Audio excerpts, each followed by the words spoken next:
Graça e paz, amados, boa noite. Uma alegria muito grande saber que você está conosco em mais essa transmissão de um bate-papo sobre a palavra de Deus, sobre o Evangelho de Jesus Cristo. Esperamos que você esteja bem com a sua família e convidamos você a compartilhar esse link para que outras pessoas também possam ouvir a palavra de Deus. Você pode compartilhar com os grupos do WhatsApp, com sua família. E também, se você ainda não é inscrito no nosso canal, você se inscreva. Está aí na mesma transmissão, o nosso canal. E não esqueça de acionar o sininho para que você receba as notificações de todas as nossas transmissões. Convido você também, nesse momento, a abrir a palavra de Deus no Evangelho de João, no capítulo 14, e vamos ver o que o próprio Jesus nos fala. Não se turbe o vosso coração, credes em Deus, crede também em mim. Na casa do meu Pai há muitas moradas, se assim não fora, eu vou-la teria dito, pois vou preparar-vos lugar, e quando eu for e vos preparar lugar, voltarei e vos receberei para mim mesmo, para que, onde eu estou, estejais vós também. Que promessa maravilhosa, amados! Nós podemos crer nessa verdade, nessa promessa que foi o próprio Cristo que fez para nós, e o Espírito Santo nos dê essa condição de crer e descansar nisso que é uma promessa maravilhosa de um Cristo que não nos abandona, de um Cristo que promete que vai preparar um lugar especial para cada um de nós. Vamos orar? Pai de amor, nós te louvamos e te agradecemos pelo privilégio de abrir a tua palavra, pelo privilégio que nós temos pela obra de Cristo Jesus na cruz, onde nos incluiu na sua morte, nos incluiu também na sua ressurreição, nos dando nova condição de estar diante do Pai, como filhos agora, comprados com o precioso sangue de Cristo, te agradecendo, te louvando, te bendizendo por tudo que tu tens feito nas nossas vidas e por tudo que ainda vai fazer para a honra e glória de Jesus Cristo. É em nome dele que nós oramos. Amém. Amados, hoje temos o privilégio de receber aqui o nosso irmão Elcio Barbosa. Elcio, boa noite, como que você está? Graças a Deus, bem. Tá bom. Que o Senhor te use para glorificar o nome de Cristo e edificar a sua igreja nessa noite. Amém. Graça e paz. É uma alegria poder estar aqui para compartilhar esse tema que eu tenho observado ser importante para as nossas vidas. E o tema seria livres em Cristo, mas vivendo com a mente de escravo. A palavra de Deus no Evangelho de João 8,36 diz assim: se pois o Filho vos libertar, verdadeiramente sereis livres. O texto base dessa meditação, eu me baseei em Ezequiel capítulo 8, do verso 1 ao 12, quando o povo já estava vivendo como escravo na Babilônia. E eu vou pedir para o Wildo ler, então, o texto. É um texto longo, mas é interessante nós vermos, né, o relato de Ezequiel, da visão que ele teve, o porquê que o povo estava cativo na Babilônia. Então, Ezequiel 8, de 1 a 12. No 6º ano, no 6º mês, aos 5 dias do mês, estando eu sentado em minha casa, e os anciãos de Judá, assentados diante de mim, sucedeu que ali a mão do Senhor Deus caiu sobre mim. Olhei e eis uma figura como de fogo, desde os seus lombos e daí para baixo. Era fogo e dos seus lombos para cima, como resplendor de metal brilhante. Estendeu ela dali uma semelhança de mão e me tomou pelos cachos da cabeça. O Espírito me levantou entre a terra e o céu e me levou a Jerusalém em visões de Deus, até a entrada da porta do pátio de dentro, que olha para o norte, onde estava colocada a imagem dos ciúmes que provoca o ciúme de Deus. Eis que a glória do Deus de Israel estava ali, como a glória que eu vira no vale. Ele me disse: Filho do homem, levanta agora os olhos para o norte. Levantei os olhos para lá, e eis que do lado norte, à porta do altar, estava esta imagem dos ciúmes à entrada. Disse-me ainda: Filho do homem, vês o que eles estão fazendo?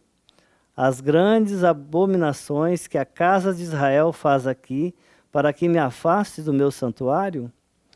Pois verás ainda maiores abominações.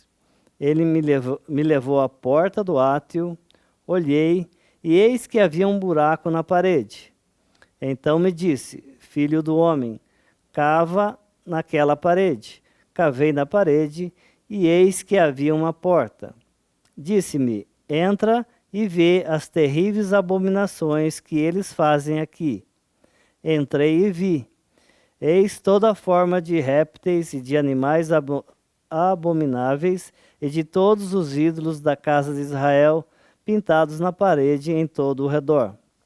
70 homens dos anciões da casa de Israel, com Jazanias, filho de Safã, que se achava no meio deles, estavam em pé diante das pinturas, tendo como um na mão o seu incensário, e subia o aroma da nuvem de incenso. Então me disse: Viste, filho do homem, o que os anciões da casa de Israel fazem nas trevas, cada um nas suas câmaras, pintadas de imagens. Pois, dizem, o Senhor não nos vê, o Senhor abandonou a terra. Antes de nós falarmos sobre o texto lido, eu queria fazer somente uma pergunta para a gente refletir. Como Deus tem falado com o seu povo hoje? Lá, nesse contexto do profeta Ezequiel, Deus falava através de visões. Hoje nós temos essas mesmas visões que teve o profeta Ezequiel? Eu creio que não, porque a palavra de Deus em Hebreus 1, versículo 1 e 2 diz: Havendo Deus outrora falado, muitas vezes e de muitas maneiras aos pais pelos profetas, nestes últimos dias nos falou pelo Filho, a quem constituiu herdeiro de todas as coisas, pelo qual também fez o universo. Hoje Deus nos fala por intermédio da pessoa do seu Filho, o Senhor Jesus Cristo. Ele se revela a nós pela sua palavra mediante a ação do Espírito Santo. Quando lemos a palavra de Deus, as verdades são reveladas pelo Espírito Santo. O que podemos aprender com a visão do profeta Ezequiel? Essa visão é importante hoje? Sim, é importante porque ela está escrita. E tudo que está escrito nas Escrituras é para o nosso ensino e para o nosso conhecimento da vontade de Deus. Paulo, na sua carta aos Romanos 15, 4, nós vamos ler: Pois tudo quanto outrora foi escrito para o nosso ensino foi escrito, a fim de que, pela paciência e pela consolação das Escrituras, tenhamos esperança. Quando somos ensinados pelas Escrituras, temos perseverança e bom ânimo e consolação, ou somos consolados pela palavra de Deus. Tudo isso ocorre quando tomamos conhecimento das verdades de Deus, quando elas são reveladas para as nossas vidas. Através da palavra de Deus, conhecemos e tomamos conhecimento daquele que veio ao mundo. Ele nasceu, ele morreu, com o propósito de termos vida eterna nele. Todos os que foram alcançados pela graça de Deus receberam vida no seu espírito, que gerou fé, A pessoa vivificada no Espírito ganha uma porção de fé dada por Deus para viver a vida cristã nesse mundo. A pessoa, quando recebe a visão espiritual, ela foi salva, ela ouve a palavra de Deus porque ela tem vida. Já não está morta. Os seus olhos e ouvidos foram abertos para uma nova realidade. Antes ela era cega, surda. E com essa nova vida, a pessoa está habilitada a viver uma vida de uma pessoa livre, já não tem a mente escravizada pelo pecado. Todos os salvos de todos os tempos, do passado e do porvir, e os que ainda serão salvos pela vontade soberana de Deus, através da obra de Cristo, a obra que ele fez na cruz. A salvação ocorre mediante a pregação do Evangelho.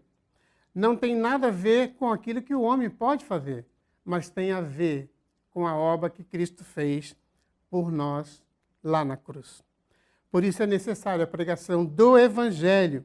E quando se prega o Evangelho, todos aqueles que são objeto do amor de Deus vão ouvir, e ouvindo vão crer, e viverão na eternidade com Deus, porque têm a vida eterna implantada neles. Jesus disse: quem crê em mim tem a vida eterna.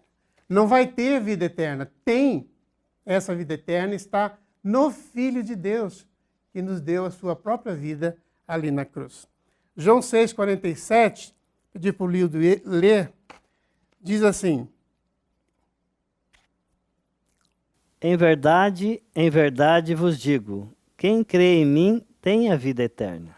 Creram, porque tem a vida eterna implantada nele.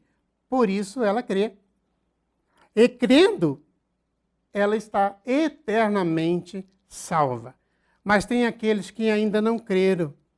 E nós sabemos, e a palavra de Deus, que nem todos vão crer. Muitos não vão crer.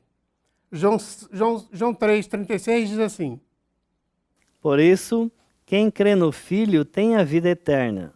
O que, todavia, se mantém rebelde contra o Filho, não verá a vida, mas sobre ele permanece a ira de Deus. Todos os cristãos que têm a vida eterna têm o Filho na vida. Ou seja, o Filho se manifesta na vida daqueles que foram salvos. Voltando então para a visão do profeta Ezequiel, nós vemos já no início do primeiro versículo, havia se passado um tempo no cativeiro, exatamente 6 anos, 6 meses, e já era o 5º dia do mês, certamente do 7º mês. Ezequiel estava com os anciões assentados no pátio de dentro da sua casa. Os anciões ou os líderes de Judá estavam sentados diante dele. O que eles faziam ali naquele lugar? O texto não fala, mas eu me fiz uma pergunta, e é ruim quando você fala alguma coisa que não está escrito, mas o que eles faziam ali com Ezequiel? Será que eles estavam perguntando o motivo deles serem escravos? Estavam eles lembrando quando viviam livres nas suas terras dadas por Deus? Por que estamos aqui, vivendo como escravos longe das nossas terras? Por que somos agora escravos aqui na Babilônia? Poderia ter sido esse o assunto? Se passaram 6 anos, 6 meses, e no 5º dia eles estavam ali. Talvez eles poderiam estar perguntando: o que fizemos? De quem é a culpa? Nesse momento em que nós vivemos, nesse mundo, muitas vezes, quando algumas coisas não estão certas nas nossas vidas, nós ficamos perguntando, às vezes, algumas coisas assim: por que acontece isso comigo? Por que eu estou passando por isso? Né? Às vezes esquecemos de olhar para aquilo que Deus tem para nós. Então não é diferente hoje. Quando nós nos reunimos como igreja, qual tem sido o assunto principal dos que foram regenerados? Ou seja, dos que receberam vida no seu espírito. O assunto deve ser a obra de Cristo, ou aquilo que ele fez por cada um de nós? Sim. Aquilo que ele fez em nosso favor? Sim. Os que foram alcançados por essa maravilhosa graça dão testemunho por causa disso, por causa do que Cristo fez? Ou às vezes se reúne para ficar reclamando da vida ou falando do passado quando ainda era escravos. Muita gente estão presas no passado com o que aconteceu, a sua vida, e esquece que foram libertados por Cristo. E como libertos, nós temos que olhar para o alto, para Cristo, para aquilo que Ele quer fazer em nossas vidas. Antes também era escravo do pecado. Hoje somos livres, fomos libertos do poder do pecado. Ele nos libertou do império das trevas e nos transportou para o reino do seu Filho. Isso está lá em Colossenses 1, verso 13. Eu vou pedir para o Hildo ler só para a gente meditar. Ele nos libertou do império das trevas e nos transportou para o reino do Filho do seu amor. Você que foi libertado por Cristo, você vive com a mentalidade ainda de escravo? Tem espaço na sua vida para você ficar reclamando e olhando para o seu passado? Ou você vai olhar para frente? Esse é o assunto mais importante, que é a obra que Cristo fez na cruz. E quando nós nos reunimos, nós lembramos das bênçãos que Deus tem nos concedido. E não pode ter na vida daquele que foi regenerado espaço, né, para assunto que não produz edificação na vida. Não tem espaço para ficar com intrigas, que não contribuem com o bom andamento no reino de Deus. Tudo é feito de forma para que o Senhor seja glorificado. A glória é para Ele. Mas tem aqueles que ainda não experimentaram essa nova realidade de fato nas suas vidas. E por isso vivem se queixando, reclamando. Poderão também dizer, como alguns anciões diziam, fomos abandonados por Ele, Ele não nos vê. Isso está no texto que o Hildo leu, no capítulo 8, no final do versículo 12. Ele não nos vê. O Senhor não nos vê, o Senhor abandonou a terra. Será que muitas vezes não estamos como esse povo? Por que eles estavam fazendo coisas ruins lá no templo? Porque eles se sentiram abandonados por Deus. E eles tinham a impressão de que Deus não os via. Pode ser que há momentos em nossas vidas que fazemos a mesma pergunta a Deus. Por que, Senhor, acontece isso comigo? Por que estou passando por isso? Lembrando do texto do profeta, o profeta foi arrebatado em espírito, levado para dentro dos muros da cidade de Jerusalém. Lá ele teve uma visão. Deus fez o profeta ver as abominações que estavam sendo praticadas diante dele. Todos os anciões estavam envolvidos na corrupção que acontecia de forma oculta na casa de Deus. Sabemos que nada fica oculto aos olhos de Deus. Ele conhece o mais íntimo do nosso coração. Ele conhece o que você pensa. Ele conhece tudo aquilo que você passa. Em Hebreus 4,13, eu vou pedir para o Hildo ler. E não há criatura que não seja manifesta na sua presença. Pelo contrário, todas as coisas estão descobertas e patentes aos olhos daquele a quem temos de prestar contas. Aqueles líderes entre o povo deveriam cuidar e administrar bem o lugar que era para prestar culto a Deus, impedir que a casa fosse contaminada. São esses os principais corruptores dessa casa, esses líderes. Eles eram idólatras, faziam e desenhavam nas paredes os seus próprios deuses. Assim profanava o lugar que era para prestar culto a Deus, a casa de Deus. Hoje somos o lugar de habitação do Senhor em espírito, a casa do Deus vivo. Como casa de Deus, cada um de nós somos o lugar onde Deus habita. Naquele tempo, muitos estavam agindo como casa rebelde. Quero lembrar aos irmãos que o apóstolo Paulo fala do andar do cristão na casa de Deus. Isso está lá em 2 Timóteo 2:20. Ora, numa grande casa não há somente utensílios de ouro e de prata, há também de madeira e de barro, alguns para honra, outros, porém, para desonra. Nesse texto, o apóstolo Paulo aponta para o tipo de utensílios, pessoas, vasos que servem à casa de Deus. Novamente, ele escrevendo aos cristãos da comunidade de Éfeso,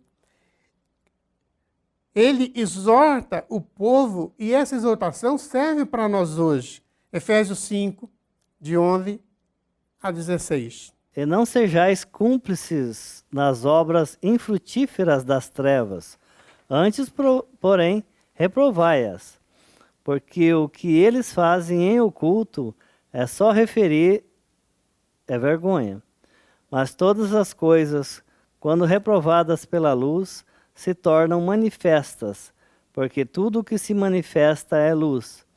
Pelo que diz, desperta, ó tu que dormes, levanta-te de entre os mortos, e Cristo te iluminará.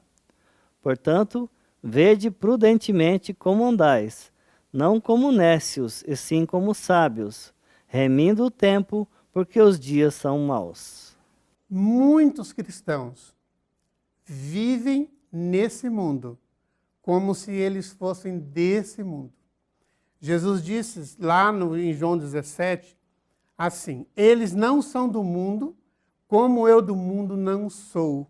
Santifica-os na tua palavra, a tua palavra é a verdade. Queridos irmãos, hoje nós vivemos num mundo e o mundo está tão enraizado nas nossas vidas que muitas vezes estamos como aquele povo sentado com o profeta, talvez perguntando por que eles estavam sendo escravos ali na Babilônia. Será que mesmo sendo livre em Cristo, não estamos vivendo nesse mundo como um escravo ainda do pecado? Aqui o texto que o Udo leu, ele fala das obras infrutíferas das trevas.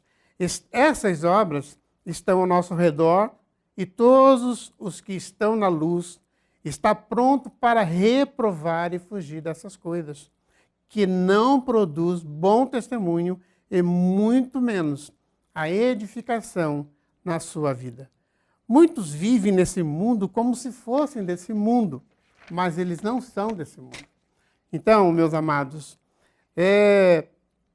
Paulo falando aos Efésios para eles, cristãos, não sejam cúmplices das obras das terras, das obras das trevas, para que saiam para a luz, para fora dessas câmaras ocultas da corrupção e da idolatria, para serem testemunhas vivas no viver cristão. Todo cristão que foi alcançado pela graça de Deus, que tem a vida de Cristo nele, esses foram amados por Deus e ama a Deus e a sua palavra e tem vontade de fazer sempre a vontade de Deus. Eu queria falar desse contexto histórico, da visão do profeta Ezequiel, para meditarmos e pensarmos como estamos vivendo o mundo de hoje. O mundo do profeta é diferente do mundo que vivemos hoje? Não, não é diferente. Porque o homem, o ser humano, ele vem de uma mesma matriz. Todos são filhos de Adão. Mas aqueles que foram alcançados pela obra de Cristo, que são livres em Cristo, vivem tão somente para agradar a Deus, não são mais escravos do pecado, são livres para fazerem a vontade de Deus.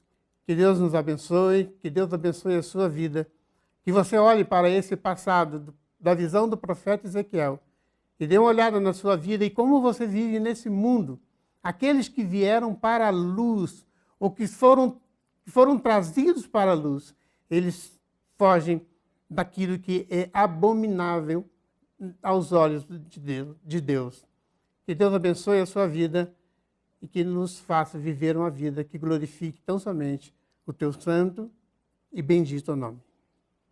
Graças a Deus por essa palavra de exortação. E como é importante, sempre foi importante, né? A gente viu até agora, dessa questão do testemunho, né? Daquilo que, não somente aquilo que eu falo, mas aquilo que eu vivo, né? Para que as pessoas possam ser tocadas por aquilo que Cristo tem feito nas nossas vidas e que o Espírito Santo vem revelar nas nossas vidas para que nós possamos alcançar outras pessoas e apresentar a pessoa de Jesus Cristo. Não por nós, não a nós, mas por Ele, porque tudo é por Ele, para Ele, e tudo foi feito pelo santo nome dEle, para que o nome dEle seja glorificado para sempre. Meu amado, obrigado pela sua companhia, um grande abraço e até a próxima transmissão.